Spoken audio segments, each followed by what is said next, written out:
Gee.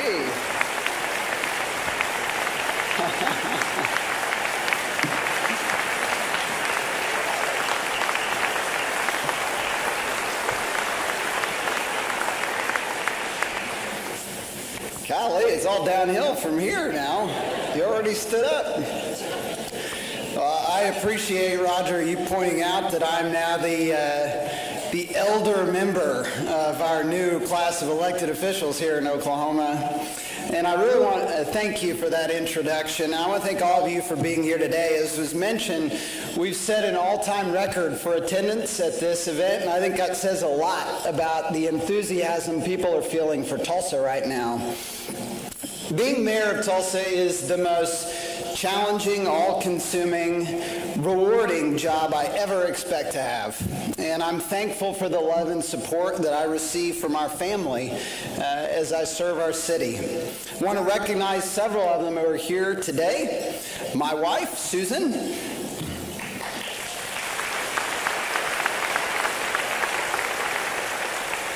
The sixth generation of Bynums to call Tulsa home, our kiddos, Robert and Annabelle.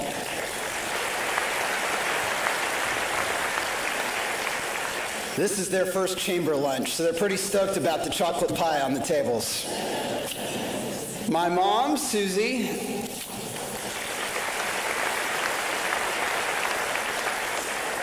And the dean of the former mayors of Tulsa, still finding ways to serve this community every day at the age of 91, my granddad, Bob LaFortune.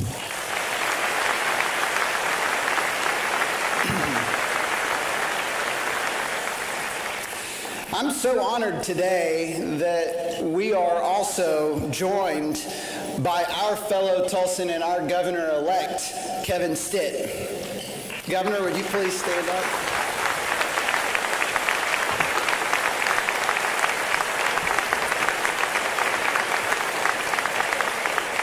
Governor-elect Stitt and Lieutenant Governor Matt Pinnell, to have both of them here is a huge honor. This will be the first time in Oklahoma history that we've had a governor and lieutenant governor from Tulsa serving in those positions at the same time. Both of these men share my energetic passion for the development of our city. And after a hard-fought campaign, you would expect both of these guys to be on a beach somewhere. So the fact that they came here in the rain to be at the State of the City address, I think says a lot about their commitment to Tulsa.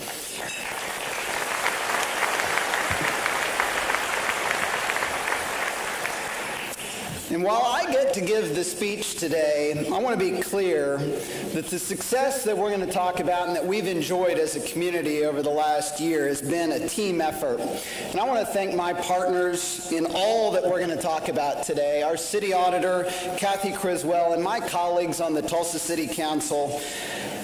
Councilors Vanessa Hall-Harper, Jeannie Q, Karen O'Brien, Blake Ewing, Karen Gilbert, Connie Dodson, Ariana Moore, Phil Lakin, and Ben Kimbrough are a selfless group of legislators, and I'm thankful for all the time and heart that they put into their work on behalf of the citizens of Tulsa. I want to thank Councilor Anna America, who's found a new way to serve the citizens as our City Parks Director, and I think I can speak on behalf of all my council colleagues when I say that we are going to continue the work of our late and beloved colleague, Councilor David Patrick. I feel so fortunate to have worked with an extraordinary city council in my first 2 years as mayor, and I'm excited about the new colleagues that were elected on Tuesday and that are going to join us in the next month. Now, a year ago, I opened with a joke about Amazon. This year, thanks to collaborative efforts between the City of Tulsa, the Tulsa Regional Chamber, and the business community, Amazon is the largest new employer to come to Tulsa in the history of our city.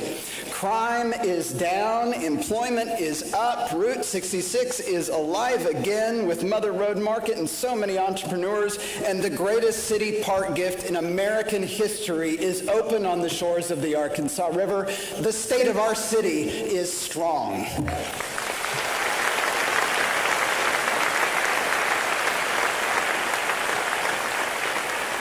We're living in a historic moment in Tulsa, and like a fish that doesn't appreciate the ocean, we can often miss the fact that we're living in historic times. So I want to explain what I mean. Tulsa has really gone through 3 waves of transformation in its history. The first wave came in the 1920s and 30s. This is when we truly became a city. This is when we built many of the extraordinary skyscrapers in downtown Tulsa, when we became the Art Deco capital of the world. This is when we built a water line that was such a marvel of civil engineering that the President of the United States came here to tap it. This is when we built one of the first airports in the world when most Americans had never seen an airplane. Then the next wave of transformation for Tulsa came in the 1960s and the 70s. This is when we moved from being a city to really being a metropolitan area. This is when we tripled the geographic footprint of Tulsa, bringing in South Tulsa and East Tulsa. This is when we built the highway network that linked our region cities as they never had been before. This is when we built our current airport and the Port of Catoosa and our city-county library system and the Metro Tulsa Transit Authority and INCOG. This is when John Williams decided he wasn't going to move his company to Houston. He was going to plunk it down right in the middle of Boston Avenue and build the tallest building in Oklahoma. The third wave of transformation in Tulsa's history is happening right now. This is when we are becoming a truly global city, and it's an evolution that's being noticed by people all around the country and around the world.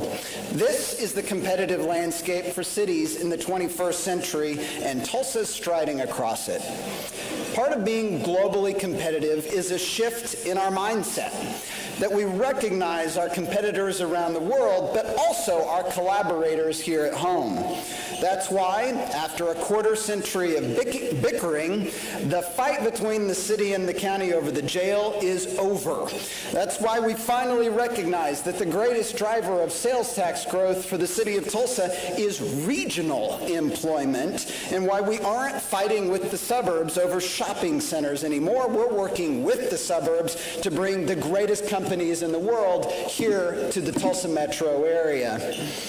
It also means doing away with the old, unproductive sibling rivalry between Tulsa and Oklahoma City. Do you have any idea what Oklahoma could become if Tulsa and Oklahoma City worked together? Can you imagine our ability to recruit the greatest employees and employers in the country if we talked more about the Thunder or Tinker Air Force Base or the health sciences infrastructure that's just next door in Oklahoma City? Can you imagine what Oklahoma City could recruit to their city if they talked more about the Gathering Place or the Port of Catoosa or the largest commercial aerospace maintenance facility in the entire world right next door in Tulsa? Well, moving forward, that is exactly what we're going to do. This year, 2018, marks the beginning of a new era of collaboration between Tulsa and Oklahoma City, and I'm so thankful that my friend, going on 2 decades for now, Oklahoma City's new mayor, David Holt, is here today as a sign of that new partnership. Mayor, would you please stand up so Tulsa can show you how much we appreciate it?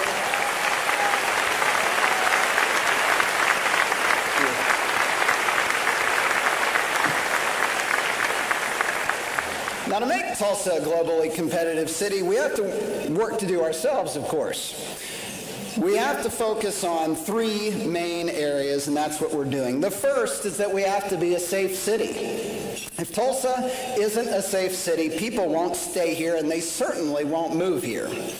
Every member of our team at the City of Tulsa plays a part in making Tulsa safer.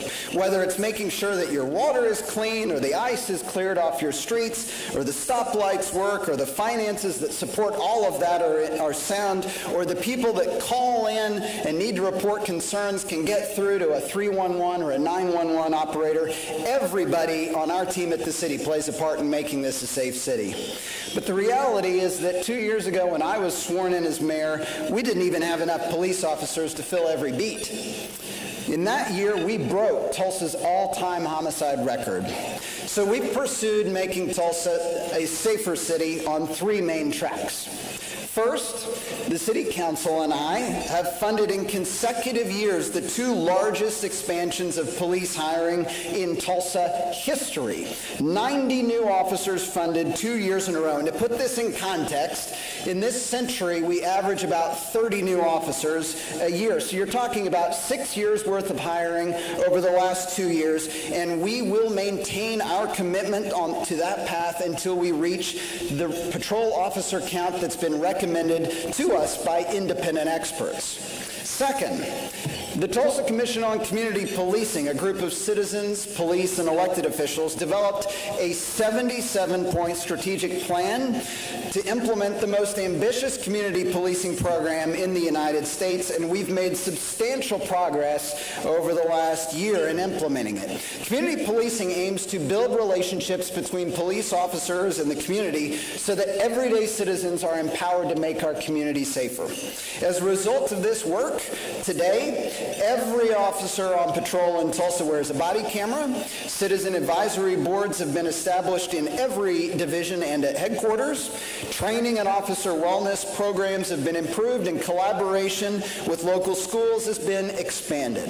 We have a long way to go before this program is fully mature, but I'm thankful for the support that we're receiving from across the city in implementing it.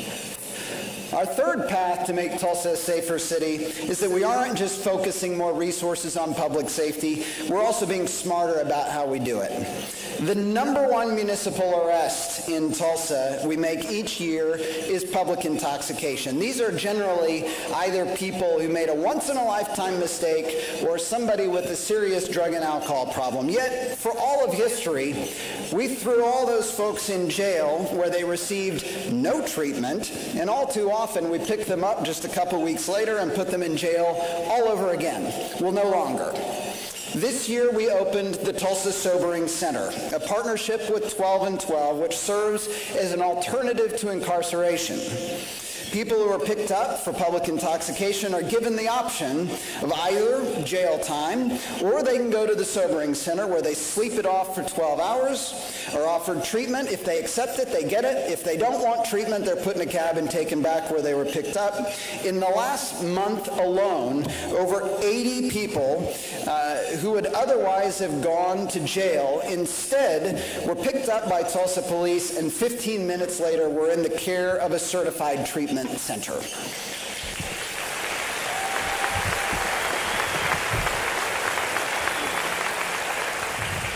We're also one of the first cities in America, as Roger alluded to test a panhandling reduction program that we call A Better Way.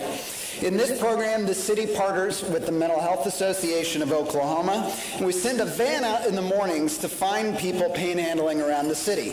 The driver offers them an honest day's work for an honest day's pay, and our experience is that unless that person is intoxicated or physically incapacitated, they almost always prefer the work over panhandling. They work for the day with a crew picking up trash and cleaning public spaces, but the most important part occurs at lunch, where they're interviewed by area social service agencies who can help them get back on their feet. The Tulsa Area United Way has provided a job counselor who helps them find work. This program has broad importance for our country because in our first 6 months of testing this in Tulsa, we found that our results very closely mirrored those that they found in their first months in Albuquerque, New Mexico, where it originated. We believe that this may demonstrate the success of this program doesn't rely on the city where it's been implemented, but it can be used in any city in America, and that has profound importance for the way that cities around America deal with panhandling, and I am proud of Tulsa for being a true laboratory of democracy.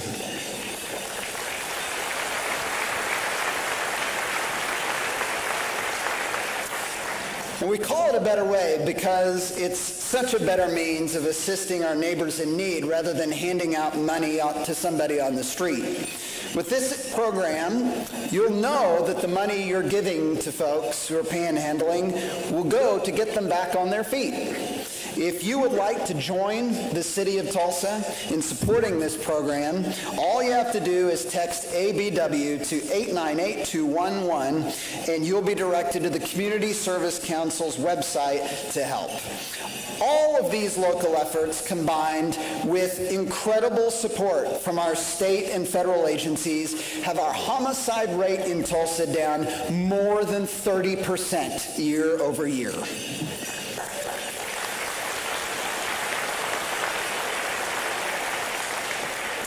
And I want to be clear that while the City Council and I are doing our best to make Tulsa safer, we aren't the ones out responding to 911 calls for help.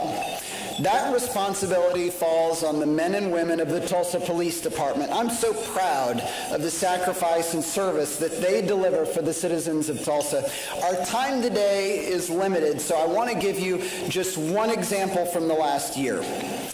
On the afternoon of July 3rd, most of us at the City of Tulsa were marking time before the 4th of July holiday. The Tulsa police officers had encountered a suspect at the Quick Trip at 49th and Harvard who refused to get out of a van and would not identify himself.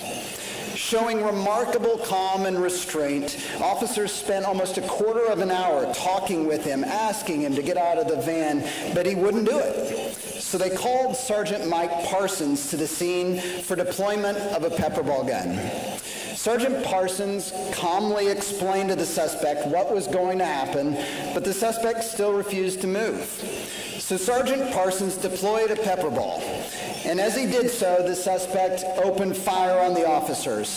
Sergeant Parsons was struck in the leg near his femoral artery, a potentially lethal wound. And this is where the remarkable heroism of the men and women of the Tulsa Police Department reveals itself. You can watch all of this on the body camera footage that was released by the department subsequently.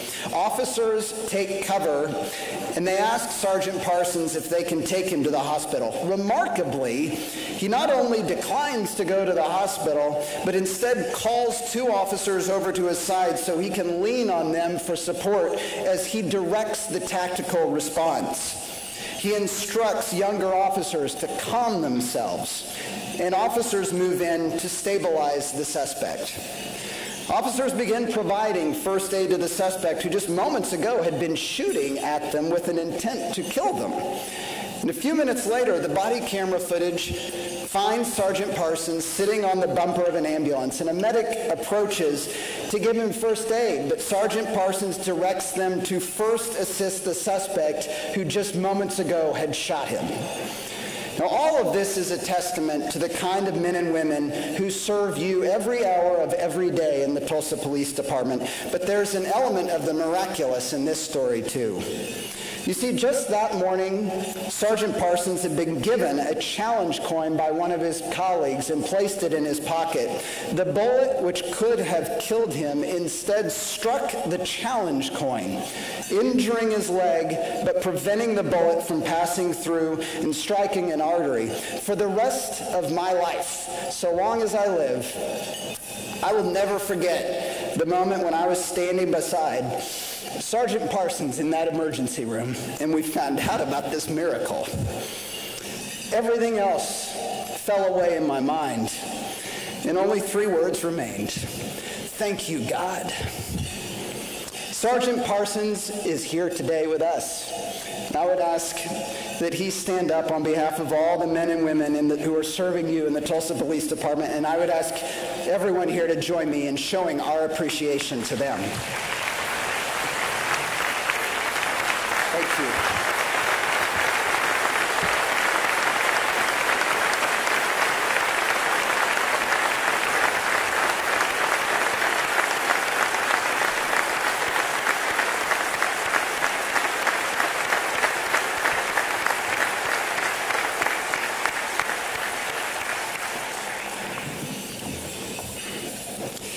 Now, the second area where we're focused on making Tulsa a globally competitive city is that we have to make it a city of opportunity for everyone. Historically, Tulsa has been that beacon of opportunity. That's what brought my family, the Bynums in the 1880s and the LaFortunes in the 1920s, to Tulsa. Tulsa's a city filled with stories like this. The people who sought opportunity here found it and gave back to our city. But we have to acknowledge that not all people have had equal opportunity in Tulsa, historically or even today. To change that, we're pursuing three paths: Resilient Tulsa, the New Tolson's Initiative, and the Mayor's Initiative for Women in Leadership. First, this year we launched the Resilient Tulsa Strategy, the first comprehensive plan to address the great moral issue of our time in Tulsa, racial disparity. When Tulsa kids are being robbed of 11 years of life just because they grow up in one part of town versus another, all of us have a responsibility to help. Resilient Tulsa is the vehicle by which all Tulsans can. The strategy contains over 40 action items which will be implemented over the next 5 years. Things like encouraging small business development in minority communities, developing neighborhood action plans, and partnering with local education institutions to address industry-specific skill gaps. Just last night, over 250 Tulsans gathered across the city in groups of 7 to 8 people they didn't even know to have dinner together and discuss their life experiences in Tulsa. For me, participation in one of these groups was an incredibly powerful experience. There's just something about sitting down over a meal with your neighbors and hearing the good and bad of what our lives have been in this one place. And ultimately, reconciliation in Tulsa will occur at that person-to-person level. Keeping all of this on track is the new Mayor's Office of Resilience and Equity. Leading that team is Devon Douglas. We need your help to address this historic issue of inequality in Tulsa. If you want to learn more about how you can join us, you can just Google Resilient Tulsa, or you can reach out to Devon directly. Second, this year we also launched the New Tolson Strategy. When we think about what made America such a special place since its inception, it wasn't that the 13 original colonies set up shop and then didn't allow anybody else to come into our country.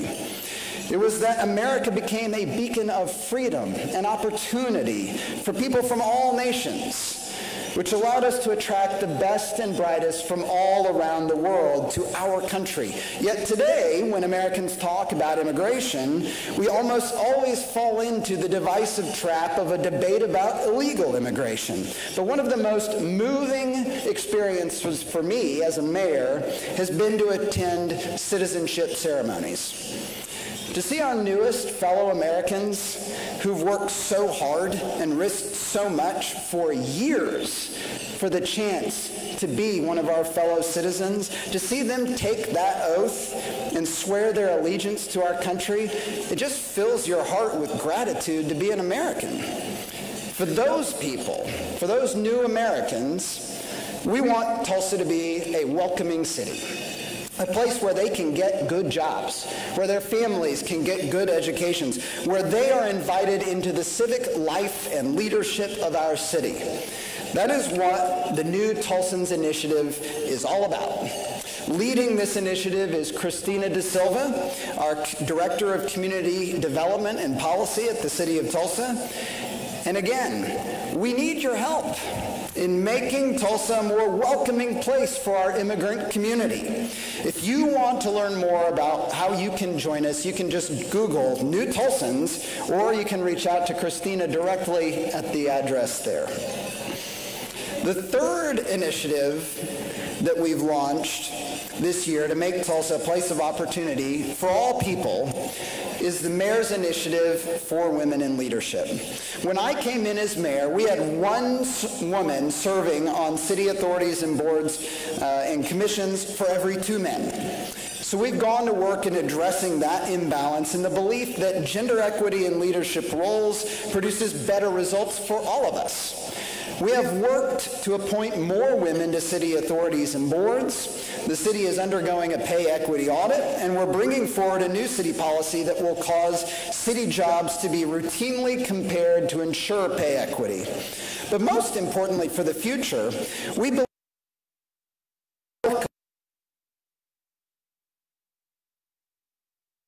to empower them to do more for our city. Leading